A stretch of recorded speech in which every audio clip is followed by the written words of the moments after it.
What's up, guys? I am 4 years and almost 5 years into renting out rooms in my house, having a pretty good success rate. Here are the three most important questions I ask everybody when they call, because I get so many phone calls on these ads, it's ridiculous. Here are the three most important ones that you can screen almost every single person to make sure they're at least to the next step in the equation.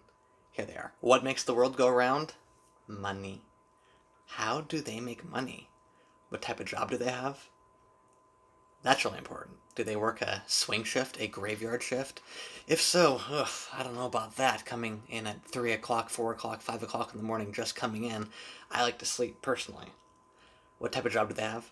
Ask for bank statements and pay stubs. Taking people's word for it is great until you find someone who's a very great talker and a very great salesperson that's going to sell you on the idea of them moving in, and they actually don't have any of the things that they were talking about. Waste everybody's time. It's way better to have actual documentation. What are they doing in life right now? Are they a student? Are they working? Hopefully either of those two, or are they a homebody? Urgh, careful with the homebodies. They will make your life less enjoyable than it was previously. If they're students, that's great. That means they're off to college, off to university, doing their thing, usually throughout the week. They might be back all the time during the weekend, which is totally okay. Working, that's great. Hopefully it's a full-time job. And if not, if they're a student and working part-time, that's a good combination there. Keeps them out of the house. And it's okay to have people in the house. It's just you want people to have things, a life outside the house, not always in the house. And then lastly, are they a homebody?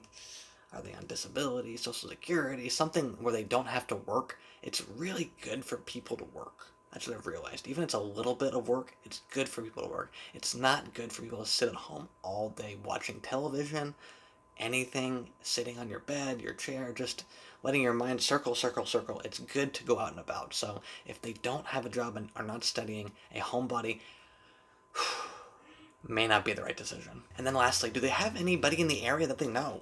Are they moving from some place far, far away? Do they have friends or family in the area? If they do, that is great. That means they'll probably be out and about with them, hanging out with them, spending time with them. That is great. That's good for everyone's mental health. That's for sure, having people around you. If no, if they don't have family there, ask them kind of what's going on.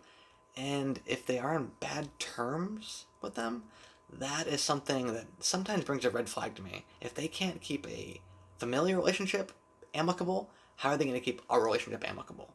Again, not everybody's this way. And not everybody, because they're bad with their parents doesn't mean they're going to be bad with their landlord. But you want to make sure that things in their life are going smoothly, more or less. If they're on good terms, that's great. That means they probably have a way of dealing with longer term relationships in a better way. If they don't, I would do some more digging and find out a little bit more about them. But if they have friends or family in the area, that is a bueno, bueno, bueno. Very good. All that doesn't make anything important until we get to the money part. If they don't have the money part, I require the first month's rent and a 1 month security deposit before we even sign the lease. None of this deferred security deposit, deferred first month, deferred this, deferred that. No, if you're not ready, and I would encourage you, if they're not ready with the money saved up, they're not ready to move in. They need to have a little more time, or they're not the right person. If they can't save up the first month's rent and the security deposit, that shows me that they probably have some more financial issues that I am not going to start paying for. You have your bills, I have my bills. Don't expect me to pay your bills, and I'll never expect you, ever, for you to pay my bills. So keep that in mind. The money is the most important concept, the most important idea. What questions do you guys ask? Those are the three most important ones. Seriously, if we can't get those three on board, we're in trouble. We are not even moving to the next step. Thank you for calling. We're done. Comment below. I want to see what you guys ask, and make sure to see the next video because I'm going to talk about some mistakes I've made, which I'm putting myself on blast, but here we go. Talk to you guys soon.